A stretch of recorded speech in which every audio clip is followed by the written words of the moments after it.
ሰላም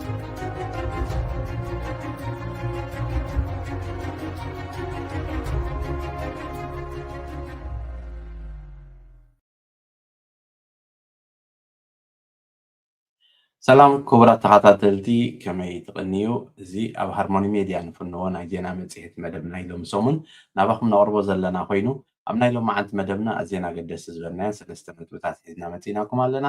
እቲ ቀዳማይ ኣገዳሲ ኮይኑ ዝረኸብናዮ ብምኽንያት ናይ ሳመር መገሻ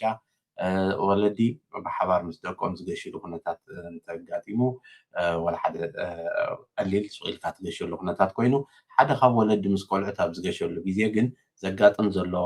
ሽግራት ብዙሕ ይድወለና ስለ ዘሎ ካብ ኤርፖርት ኮይኖም ኣብኡ ምስ በፅሑ ተሸጊሮም እሞ ከዓ ንመገሻ ተደዊሉ ከዓ እቲ ሓደ ወላዲ ዘይርከበሉ ኩነታት ህሉ እሞ ይሽገሩ ስለ ዘለው ብዛዕባ ሜዲቫን ዝበሃል ወይ ከዓ ክትገይሽ ከለካ ከተውፅኦ ዝግብኣካ ነገራት እሞ ሒዝካዮ ፀኒሕካ እቲ ካልኣይ ወላዲ ኣነ ተቃውሞ የብለይን ኣደ ምስ ውላድ ወይ ኣቦ ምስ ውላድ ክገይሽ ፀገም የብሉን ኢልካ ሰኣን ምሕባር ዘጋጥም ዘሎ ሽግራት እሞ መገሻ ዘተኣጓጉል ዘሎ ኩነታት ይፍጠር ስለ ዘሎ መብዛሕትኡ ግዜ ሓደ ካብ ወለዲ ንቆልዑት ሒዙ ገይሽ እንተሎ እቲ ካልኣይ ወለዲ ናይ ብዛዕባ እቲ መገሻ ሓበሬታ ከም ዘለዎን ከምዘይቃወሞን ፈሪሙ ኣነ ደቀይ እገለን መሰቦኦም እገለ ናብ ከምዚ ቦታ ክገሹ ተቃውሞ ከምዘይብለይ መገሽኦም ከምዝፈልጦን ገለ ነገር እንተሎ ከዓ በዚ ክትውከስኑ ትኽእሉ ኢኹም ኢልካ ናይ ኮንታክት ዲቴይልስ ገዲፍካ ኣብ ምግባር እዚ ዘይምግባር ግን ካብ ኤርፖርት ተደዊሉ ይሰኣኑ ኣብ ስራሕ ገለ ይኾን እሞ ነቲ መገሻ ዝተኣጓጉል ኩነታት ይፍጠር ስለ ዘሎ እዚ ከይከውን ከሎ ክትጥንቀቑ ከም ዘድሊ ብብዝሒ ከምኡ ከጋጥመና ነይሩ እሞ ሕጂ ከዓ ቅድሚ ስቱድዮ ምእታውና ከምኡ ዓይነት ሕቶ ስለ ዝመፀ እዚ እግረ መንገድና ክንሕብረኩም ነቶም በይንኹም ዘለኹም ኤንሳን ወርናት ዘለኩም ፀገም የብሉን እቲ ወለዲ ሓደ ነቲ ሓደ ፈቃድ ከይሃበ ክወፅእ ከሎ እዚ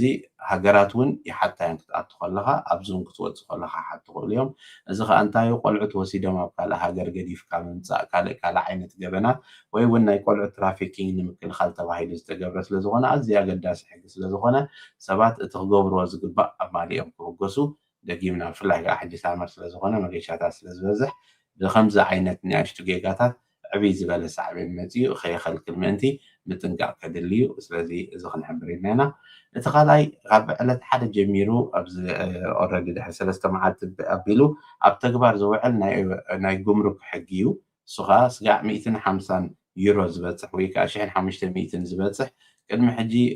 ዘይክፈሎ ዝነበረ ቫት ግብሪ ሕጂ ግን ክኽፈሎ እዩ ተባሂሉ ሕጂ እዞም ካብ ካልእ ካብ ኤውሮጳ ወፃኢ ንብረት ትእዝዙ ዝነበርኩም ዳግመ ግምት ምግባር ከድልየኩም ንነፍሲ ወከፍ እዝዝዋ ነገር 3 ዩሮ ብላዕሊ ተወሳኺ ይግበሮ ስለ ዘሎ 4 ነገራት ዝኣዚዝካ 12 ዩሮ ተወሲኽዎ 120 ክራውን ዝያዳ ካብዚ ምግዛእ ሓይሽ ካብ ደገ ምምፃእ ምባል ክመፅእ ስለዚ ካብ ኤውሮጳ ወፃኢ ንብረት ትእዝዙ ሰባት እዚ ተቐይር ዘሎ ሕጊ ናይ ጉምሩክ ስለ ዝትንክፍ ምጥንቃቕ ከድልዩ እሱ ምናልባት ኣብኡ ወፂሎ ኣብ ናይ ትልበርከት ሓበሬታ ከምዚ ናባኹም ኣቢሎ ኣለኹ ክትርእይዎ ኣብዚ ከምዚ ትርእይዎ ዘለኹም 150 ዩሮ ኣብዩ ተፈራላ ሸፖነተት ኦንላይን ተዓዲጉ ስጋዕ 150 ዝበፅሕ ዘይክፈሎ ዝነበረ ሕጂ እዚ ተጀሚሩ ስለ ዘሎ ደጊምኩም ሕሰብሉ ቅድሚ ምእዛዝኩም ክብሉ ትልበርከት ኣውፅኦሞ ዘለዉ ሓበሬታ እዚ እዚ ብኸመይ ክሕሰብ እዩ እቲ 150 ዩሮ ንብሎ ኣለና ስጋዕ 1655 ዝበፅሕ እዩ ካብኡ ንላዕሊ ዘሎ ኦልሬዲ ዝነበረ ዋጋ ስለ ዘሎ ብኡ ይኸይድ እዚ ከዓ እንድሕር ዳ ቅድሚ 1 ጁላይ ኣዚዝካዮ እቲ ግብሪ ከዓ ስጋዕ 30 ተደይመፅ እዩ ድሕሪኡ ግን መዓዝ ኣዚዝካዮ ብዘየገድስካ እቲ ንብረት ኣብ ክኣቱ ከሎ ግብሪ ክኽፈሎ ምዃኑ እዚ ኣብዚሕካ ሰቂልካ ምእዛዝ ዝነበረ ሰባት ክጥንቀቑ ምክንያቱ 3 ዩሮ ንነፍሲ ወከፍ ክብሉ ከለዉ ተደሚሩ ክንደይ ነገር ኣዚዝካ ኣዝዩ ብዙሕ ነገር ክመፅእ ስለዝኾነ ኣብዚ ጥንቃቐ ከድሊ እዩ ምክንያቱ እቲ ናይ ቅድሚ ሕጂ ዝነበረ ዋጋ ንዕኡ ሪኢኹም ካብ ደገ ብፍላይ ካብ በዓል ቻይና ካልእ ዝእዘዝ ዝነበረ ካብ ኤውሮጳ ወፃኢ ዳግመ ግምት ምግባር ከድሊ እዩ እዚ ዝኸፍሎ ዘለኹ ዋጋ ስግባእ ድዩ እዚ ተወሲኽዎ ዘሎ ዩሮታት ወሲኽካስ ክንድኡ ከፊልካ ነዚ ነገር እዚ ምግዛእ የድሊ ድዩ ወይስ ካልእ ኣማራፂ መንገዲ ኣሎ እዩ ኣብዚ ክንገዝኦ ንኽእል ዲና ኢልካ ምሕሳብ ከድሊ እዩ ማለት እዩ እዚአን ተን ክልተ ኣገደስቲ ሓበሬታ ኮይነን እታ ዝነውሐት ክንዛረበላ ደሊና ዘለና ንሎሚ ኣብዚ ዝቕየር ዝነበረ ሕግታት ኣዝዩ ክብድ ዝበለ ነገራት ይኣቱ ኣሎ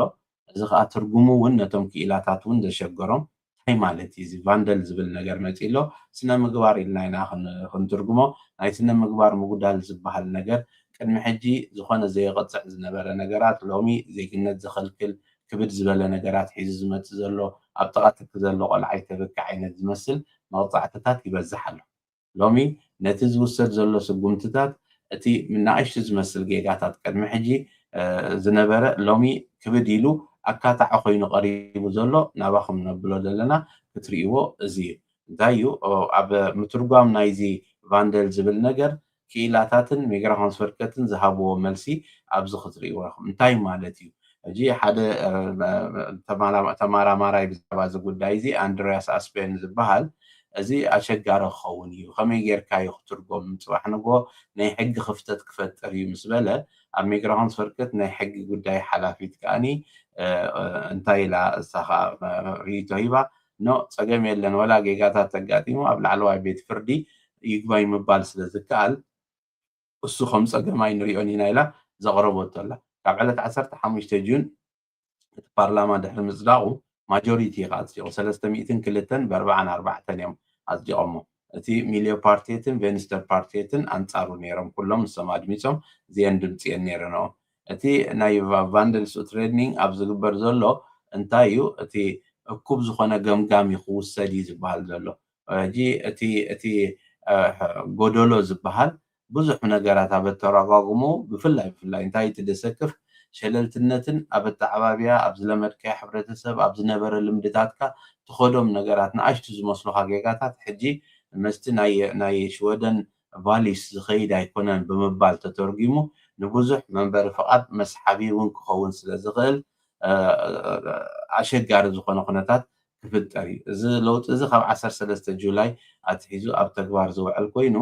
ኦልሬዲ ነይሩ እዩ ቅድሚ ሕጂ ግን ሕጂ ብዝተረረ መንገዱ ክትግበር ይጅመር ኣሎ ማለት እዩ ኣብነታት ናይዚ ብዙሕ ክንገልፅ ንኽእል ኢና ቅድሚ ሕጂ ሓዳር ገይሮም ነይሮም እሞ ሓቂ ይኮነን ዝሓዳርኩም ተባሃሉ ሰባት ሎሚ ኣብ ዜግነት መሊሶም ብቫንደል ተባሂሎም ዝተኸልከሉ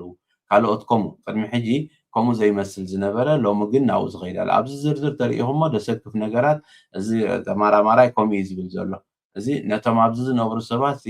ከምዚ በቃ ውሽጦም ከምዘይቆስሙ ፈሪሖም ከም ዝነብሩ ዝገብር እዩ ኣብዚ ምንባሮም ርግፀኛታት ከምዘይኮኑ ገይሩ ዘንብሮም እዩ ክብል ይገሊፅዎ ነዚ ሕጊ እዚ ኸ ወል ኣብ የተቦር ዩኒቨርሲቲ ናይ ሕጊ